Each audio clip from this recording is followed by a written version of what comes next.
നിങ്ങളിൽപ്പെട്ട ഒരു സംഘമെന്ന് അള്ളാഹു സൂചിപ്പിച്ചത് മിസ്തഹ് അള്ളാഹുനു, ഹംന ബിൻ ജഹ്ഷ് അള്ളാഹുന, ഹസ്സാൻ ബിൻ സാബിത്ത് അള്ളാഹുനു, ഈ 3 വിശ്വാസികളെ കുറിച്ചാണ്.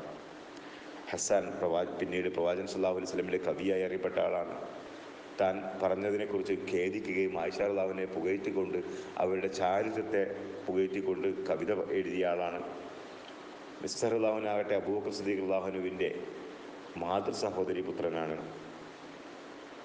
ഹംന റസൂൽ സല്ലല്ലാഹു അലൈഹി വസല്ലമയുടെ ഭാര്യയായ സൈനബ് ബിൻത് ജഹ്ഷിൻ്റെ സഹോദരിയും പ്രമുഖ സ്വഹാബിയായിരുന്ന ത്വൽഹ റളിയല്ലാഹുവിൻ്റെ ഭാര്യയുമാണ്. അവരൊക്കെ പിന്നീട് തങ്ങൾ ചെയ്തു പോയ ഈ കാര്യത്തെപ്പറ്റി ഖേദിക്കുകയും പശ്ചാത്തപിക്കുകയും ഒക്കെ ചെയ്യുകയുണ്ടായി.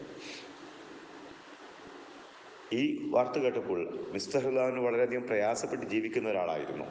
അദ്ദേഹം ജീവിച്ചിരുന്നത് അബൂബക്കർ സിദ്ദീഖ് റളിയല്ലാഹുവിൻ്റെ സഹായം കൊണ്ടായിരുന്നു. ഈ ഒരു വാർത്ത കേൾക്കുകയും മിസ്തഹിന് അതിലുള്ള പങ്കാളിത്തം അറിയുകയും ചെയ്തപ്പോൾ അബൂബക്കർ റളിയല്ലാഹു അൻഹു ഞാൻ ഇനി മിസ്തഹിനെ സഹായിക്കുകയില്ല എന്ന് ശപഥം ചെയ്യുകയുണ്ടായി. ഖുർആൻ ഉടനെ അദ്ദേഹത്തെ തിരുത്തുകയാണ്. വലാ യഅ്തലി ഉലിൽ ഫദ്ലി മിൻകും വസ്അ, നിങ്ങളിൽ കഴിവും ശേഷിയുമൊക്കെയുള്ള ആളുകൾ ഇങ്ങനെ ശപഥം ചെയ്യരുത്, അടുത്ത ബന്ധുക്കൾക്കും അനാഥകൾക്കും അഗതികൾക്കും നൽകുകയില്ല എന്ന് ശപഥം ചെയ്യരുത് എന്ന് പറഞ്ഞുകൊണ്ട് അള്ളാഹു നിങ്ങൾക്ക് പുറത്തു തരണമെന്ന് നിങ്ങൾക്ക് ആഗ്രഹമില്ലേ, എങ്കിൽ നിങ്ങൾ വിട്ടുവീഴ്ച കാണിക്കുക, പുറത്തു കൊടുക്കുക എന്ന് പറഞ്ഞ് അബൂബക്കർ സിദ്ദീഖ് റളിയല്ലാഹു തിരുത്തുന്നു. ഇവിടെ വിശ്വാസികൾ കാണിക്കേണ്ട ചില മര്യാദകളെ പറ്റി വിശുദ്ധ ഖുർആൻ വളരെ ക്ലിയറായി പറഞ്ഞു തരുന്നുണ്ട്. തങ്ങളിൽപ്പെട്ട ഒരാളെ പറ്റി ഇത്തരമൊരു ആരോപണം കേൾക്കുമ്പോൾ അത് തങ്ങളെ തന്നെ ബാധിക്കുന്നതാണെന്ന് മനസ്സിലാക്കുകയും അങ്ങനെ ഒരു കുറ്റം വിശ്വാസിയായ ഒരു മനുഷ്യൻ ചെയ്യുകയില്ല, അതുകൊണ്ട് ഇതൊരു കള്ളക്കഥയാണ് എന്ന് തുറന്നു പറയാൻ അവർ തയ്യാറാവുകയും ചെയ്യേണ്ടിയിരുന്നു. അത് പ്രചരിപ്പിക്കുന്ന കാര്യത്തിൽ അവർ പങ്കാളികളാകാൻ പാടില്ലായിരുന്നു. അങ്ങനെ പറയണമെങ്കിൽ തങ്ങളെപ്പറ്റി നല്ലത് ചിന്തിക്കാൻ, ഞാൻ അങ്ങനെ ഒന്നും ചെയ്യുകയില്ല എന്ന് എന്നെപ്പറ്റി എനിക്ക് ചിന്തയുണ്ടാകുമ്പോഴാണ് എന്നെപ്പോലുള്ള മറ്റു വിശ്വാസികളെ പറ്റിയും എനിക്ക് ചിന്തിക്കാൻ സാധിക്കുകയുള്ളൂ. അങ്ങനെ ചിന്തിക്കണമായിരുന്നു. അറിവില്ലാത്ത കാര്യം, ഒരു കാര്യം ആളുകൾ പ്രചരിപ്പിക്കുന്നത് കേൾക്കുമ്പോൾ അതിനെക്കുറിച്ച് തങ്ങൾക്ക് അറിവില്ലെങ്കിൽ അറിവില്ലാത്ത കാര്യം പറയാൻ അവർ മുതിരരുതായിരുന്നു. ഒരിക്കൽ അങ്ങനെ സംഭവിച്ചു പോയി, ഇനി ഇത് ആവർത്തിക്കരുത് എന്ന ശക്തമായ താക്കീത് അള്ളാഹു നൽകുന്നു. പിശാച് സമൂഹത്തിൽ ചിത്രതയുണ്ടാക്കാൻ വേണ്ടി നിങ്ങളുടെ മനസ്സിലേക്ക് ഇത്തരം പല ചിന്തകളും ഇട്ടുതരും. അതിനെ നിങ്ങൾ പിന്തുടരരുത്, അതിനെ പിൻപറ്റി പോകരുത് എന്ന് അള്ളാഹു ശക്തമായ താക്കീത് നൽകുകയും ചെയ്യുന്നു. ഈ സംഭവം നമുക്ക് നൽകുന്ന ചില പാഠങ്ങൾ പറയുന്നുണ്ട്. ഇത്തരം ആരോപണങ്ങൾ എല്ലാ കാലത്തും ഉണ്ടാകും. അള്ളാഹുവിൻ്റെ റസൂൽ സല്ലല്ലാഹു അലൈഹി വസല്ലമയുടെ ഭാര്യയെപ്പറ്റി പറയാൻ മടിക്കാത്തവർ മറ്റു വിശ്വാസികളെ പറ്റി ഇതിലും വലുതുമായ ആരോപണങ്ങൾ ഉന്നയിക്കും. ഏറ്റവും സച്ചരിതരായി ജീവിക്കുന്ന ആളുകളെ കുറിച്ചായിരിക്കും ഒരുപക്ഷെ സമൂഹത്തിൽ ഏറ്റവും ഗുരുതരമായ ആരോപണങ്ങൾ ഉന്നയിക്കാൻ ആളുകൾ തയ്യാറാവുക. അത് തിരിച്ചറിയാൻ വിശ്വാസികൾക്ക് സാധിക്കണം. രണ്ടാമത്, പ്രവാചകൻ സല്ലല്ലാഹു അലൈഹി വസല്ലമക്ക് അദ്ദേഹത്തിൻ്റെ സ്വന്തം ഭാര്യയെക്കുറിച്ച് സമൂഹത്തിൽ പ്രചരിച്ചിരുന്ന ഒരു കാര്യം, തെറ്റായ ഒരു കാര്യം, അത് തെറ്റാണ്, ശരിയല്ല എന്ന് തീർത്തു പറയാൻ സാധിച്ചില്ല. അതിനെക്കുറിച്ച് അദ്ദേഹത്തിന് വ്യക്തമായ അറിവുണ്ടായിരുന്നില്ല, അഥവാ അദൃശ്യമായ ജ്ഞാനം തിരുമേനി സല്ലല്ലാഹു അലൈഹി വസല്ലമക്ക് ഉണ്ടായിരുന്നില്ല.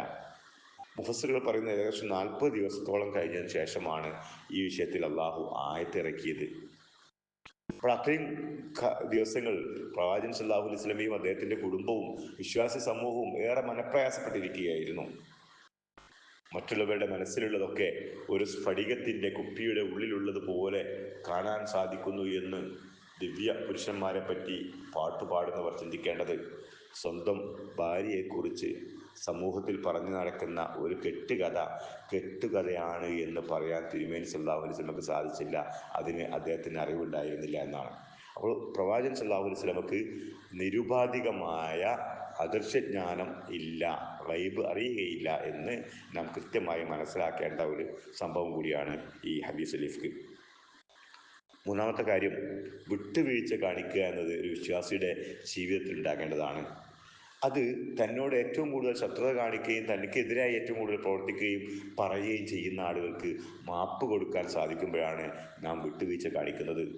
സ്വന്തം മകളെപ്പറ്റി വ്യഭിചാര ആരോപണം ഉന്നയിച്ച ആളെ ഇനി താൻ സഹായിക്കുകയില്ല എന്ന് ശപഥം ചെയ്ത അബൂബക്കർ സിദ്ദീഖ് റളിയല്ലാഹു അൻഹുവിനെ അള്ളാഹു തിരുത്തുകയാണ്. അങ്ങനെ പറയരുത്, വിട്ടുവീഴ്ച കാണിക്കുക.